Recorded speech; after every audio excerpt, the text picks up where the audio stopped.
Hello student, welcome back to my YouTube channel online mobile school पर। दोस्तों, अगर UP board 2025 में आप एग्ज़ाम देने वाले हैं, जो आपका एग्ज़ाम 24 फरवरी 2025 को हिंदी है, तो आपके लिए वीडियो ज़्यादा हेल्पफुल रहने वाला। अगर आप इंटर की परीक्षा देने वाले हैं तो उसमें जीवन परिचय आता है, जो सबसे ज़्यादा इंपॉर्टेंट है, वासुदेव शरण अग्रवाल। तो आज हम देखेंगे वासुदेव शरण अग्रवाल का जीवन परिचय। मैं आपको तरीका बताऊँगा कि आपको लिखना कैसे है। सब लोग होते हैं कि हाँ याद कर लेते हो, परीक्षा के दौरान भूल जाते हैं, तो आपको ऐसा नहीं करना है। मैं कुछ महत्वपूर्ण आपको बिंद बता रहा हूँ, आपको सिर्फ उसी को ध्यान करना है और आपका जीवन परिचय तैयार हो जाएगा। बहुत सरल शब्दों में, अच्छे शब्दों में है। दोस्तों, वीडियो स्टार्ट करने से पहले मैं आप एक से छोटी सी रिक्वेस्ट है कि आप अभी तक हमारे चैनल को सब्सक्राइब नहीं किए हैं तो प्लीज़ सब्सक्राइब कर लीजिए और वीडियो को लाइक कर दीजिए और अपने दोस्तों के पास शेयर जरूर करिए दोस्तों। तो चलिए वीडियो स्टार्ट करते हैं। सबसे पहले मैंने क्या बताया कि आपको कुछ इंपॉर्टेंट बिंदु बताऊंगा, यानी आपको जीवन परिचय रटना नहीं है, याद नहीं करना है, बस आपको सिर्फ समझना है। मैं जो बता रहा हूँ आपको वो तरीका फॉलो करना है और 100% जो आप 5 नंबर का जीवन परिचय होता है, 5 में से 5 नंबर आप जरूर लेकर आओगे, ये मेरी गारंटी है। मैं जैसा बता रहा हूँ आपको सिर्फ वैसा ही लिखना है। सबसे पहले देखेंगे वासुदेव शरण अग्रवाल का जीवन परिचय जब लिखना होगा तो सबसे पहले कुछ बिंद हैं जो आप उसको देखिए, नोट करना है। तो सबसे पहले आपको फर्स्ट पॉइंट है कि आपको उनका नाम पता होना चाहिए जिसका जीवन परिचय लिखना है। तो मुझे किसका लिखना है? वासुदेव शरण अग्रवाल जी का। तो आपको इनका नाम पता होना चाहिए। तो सबसे पहले महत्वपूर्ण जो बिंद है वो है नाम। नाम में क्या आप लिखेंगे? वासुदेव शरण अग्रवाल है। उसके बाद दूसरा पॉइंट जो आता है जन्म आता है, इनके नहीं जन्म कब हुआ था। जीवन परिचय ऐसे ही तो होता है, नाम होता है, जन्म होता है, जन्म स्थान होता है, इनके पिता का नाम शिक्षा होता है, ये सब होता है जो आपके लिए इंपॉर्टेंट है। आपको इसमें रटना नहीं है, बस सिर्फ समझना है। और ये जो पॉइंट बता रहा हूँ सिर्फ इतना ही समझ लिए बस। इसके बाद आपको जीवन परिचय कभी याद करने की जरूरत नहीं पड़ेगी। मात्र कितना है? 7 पॉइंट है। कितना है? 7 पॉइंट आपको सिर्फ समझना है और वासुदेव शरण जी का जीवन परिचय आपको तैयार मिल जाएगा। कैसे? सबसे पहला पॉइंट है नाम। नाम है क्या? वासुदेव शरण अग्रवाल है। दूसरा है जन्म। जन्म इनका कब हुआ था? तो सन 1904 ईस्वी में हुआ था। और तीसरा पॉइंट है जन्म स्थान, यानी इनका जन्म किस स्थान पे हुआ था? तो खेड़ा नामक ग्राम में, मेरठ जिला के उत्तर प्रदेश राज्य में हुआ था। शिक्षा इन्होंने कहाँ तक ग्रहण कर जी? चौथा पॉइंट आपको ध्यान रखना है, शिक्षा। इन्होंने शिक्षा कहाँ तक ग्रहण की? तो एमए तथा पीएचडी इन्होंने तक की शिक्षा ग्रहण की थी। पाठ यानी ये किस पाठ के आपके आता है? तो राष्ट्र का स्वरूप, जो इंटर में है यानी कक्षा 12 में इनका जो पाठ है वो किस नाम से है? तो राष्ट्र का स्वरूप। ये आपको जरूर ध्यान रखना है। इसमें आपको क्या हेल्प मिलेगी कि आपको जब गद्यांश आपका उसका सॉल्व करेंगे तो उसमें संदर्भ में आपको ये ध्यान देना होता है कि किस पाठ से लिया गया है। ये आपका हो गया। उसके बाद इनकी प्रमुख रचनाएं। प्रमुख रचनाएं में आपको ध्यान रखना है, कल्पलता इंपॉर्टेंट है, पृथ्वी पुत्र है और कल्पवृक्ष है। आपको मैं 3 बताया हूँ, आपको 2 या 3 रचनाएं लिखनी है। तीनों सबसे ज़्यादा फेमस रचना है जो एग्जाम ओरिएंटेड पर्सन में पूछे जाते हैं।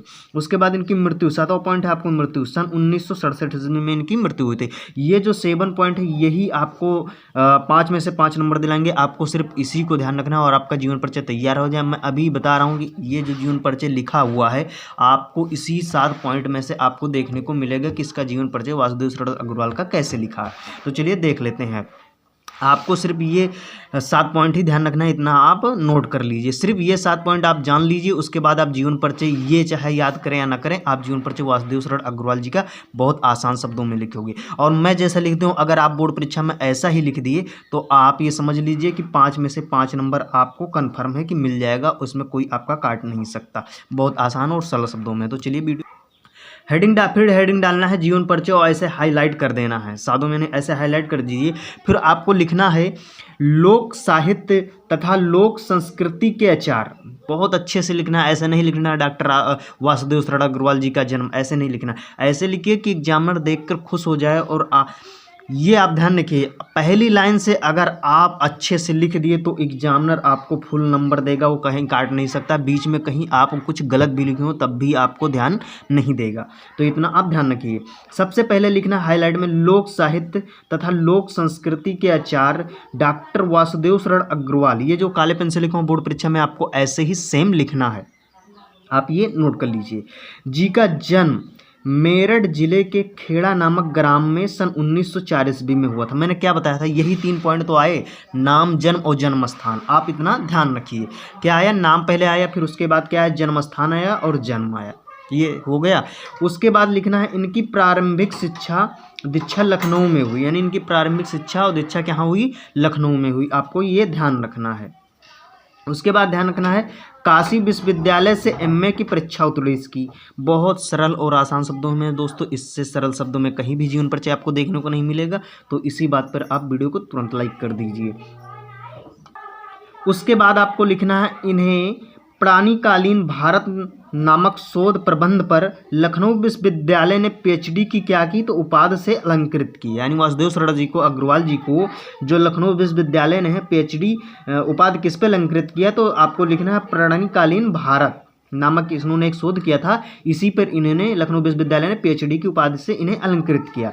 इसके पश्चात आपको लिखना है, इन्होंने यानी लखनऊ तथा मथुरा के पुरातत्व संग्रहालय के अध्यक्ष पद पर कार्य किया। यानी वासुदेव सरड़ अग्रवाल जी ने लखनऊ एवं मथुरा के पुरातत्व संग्रहालय के अध्यक्ष पद पर कार्य किया। आपको ऐसे ही लिख देना, बहुत आसानी और सरल शब्दों में है दोस्तों, इससे आसान सरल शब्दों में आपको जीवन परिचय देखने को नहीं मिलेगा।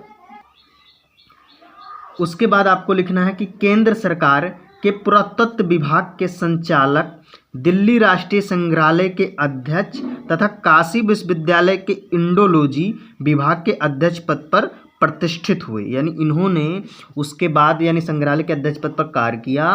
फिर उसके बाद केंद्र सरकार के पुरातत्व विभाग में, केंद्र क्या है, केंद्र सरकार के पुरातत्व विभाग में संचालक, दिल्ली के राष्ट्रीय संग्रहालय के अध्यक्ष तथा काशी विश्वविद्यालय के इंडोलॉजी क्या है, इंडोलॉजी विभाग के अध्यक्ष पद पर प्रतिष्ठित हुए। यानी अध्यक्ष पद पर इन्होंने कार्य किया। इतना हो गया आपका। उसके बाद फिर आपको ये लाइन लिखना है बहुत अच्छे से, भारतीय संस्कृति एवं पुरातत्व का यह महान पंडित। क्या लिखना है, भारतीय संस्कृति एवं पुरातत्व का यह महान पंडित एवं साहित्यकार सन 1967 ईस्वी में क्या हो गया, तो परलोक सिधार गया। क्या लिखना है, परलोक सिधार गया अर्थात स्वर्गवासी हो गए, अर्थात इनकी मृत्यु हो गई। आपको ऐसे लिखना, ऐसे नहीं लिखना है कि वासुदेव सरड़ अग्रवाल जी का मृत्यु सन 1967 ईस्वी में। आप ऐसे लिखिए कि एग्जामिनर खुश हो जाए। और आप क्या, मैंने क्या बताया आपको, पूरा नंबर तो लाना है, 100 में से अगर 100 लाना है तो उस तरह से लिखना भी होगा, तभी तो आपको 100 नंबर मिलेगा। तो अगर जीवन परिचय आपको लिखना 5 में से 5 लाना है तो आप ऐसा तरीका अपनाएं कि आपको तुरंत 5 नंबर दे दे एग्जामिनर। तो लिखने का तरीका सबसे यही अच्छा है कि भारतीय संस्कृति एवं पुरातत्व का यह महान पंडित एवं साहित्यकार सन 1967 ईस्वी में क्या हो गया, तो परलोक सिधार गया। यह लिख दीजिए स्वर्गवासी हो गए, आपका ये हो गया। उसके बाद आपको लिखना होता है रचनाएं। परीक्षा में क्या पूछता है कि इनकी रचनाएं भी लिखिए और साहित्य महत्व भी लिखिए। तो आपको उसके रचनाएं हेडिंग डालना है और लिखना है, पृथ्वीपुत्र है, कल्पलता होगी, भारत की एकता, वाग्धारा और कला और संस्कृति। ये इनके कुछ प्रमुख रचनाएं हैं जो आपको बोर्ड परीक्षा की कॉपी में आपको लिखना होगा। उसके बाद हेडिंग डालना है साहित्य में स्थान। क्या हेडिंग डालना है, साहित्य में स्थान। और साहित्य में स्थान लिखिए ऐसे कि वासुदेव सरड़ अग्रवाल ने पुरातत्व और प्राचीन संस्कृति पर निबंध लिखकर, यानी वो अग्रवाल जी ने पुरातत्व और प्राचीन संस्कृति पर निबंध लिखकर हिंदी निबंध साहित्य को एक अपूर्व यानी अपूर्व गरिमा क्या की है, तो प्रदान की है। आपको ये ध्यान रखना है। उसके बाद लिख देना, फुल स्टॉप लगाना है, ठीक है। उसके बाद लिखना है, वासुदेव सरड़ अग्रवाल अध्ययन के क्षेत्र में वैज्ञानिक पद्धति के परिवर्तक हैं। आपको इतना तक लिख देना है और ये आपका 5 में से 5 नंबर कंप्लीट हो गया। मैं जो आपको वीडियो नहीं समझ में आई है तो 2 बार में देख लीजिए। इससे आसान शब्दों में पूरे यूट्यूब चैनल पर वीडियो नहीं मिलेगी। लोग किताबी भाषा पढ़ाते हैं, हर चीज़ पढ़ाते हैं। मैं जो तरीका बताया हूँ ये सबसे बेस्ट तरीका है दोस्तों।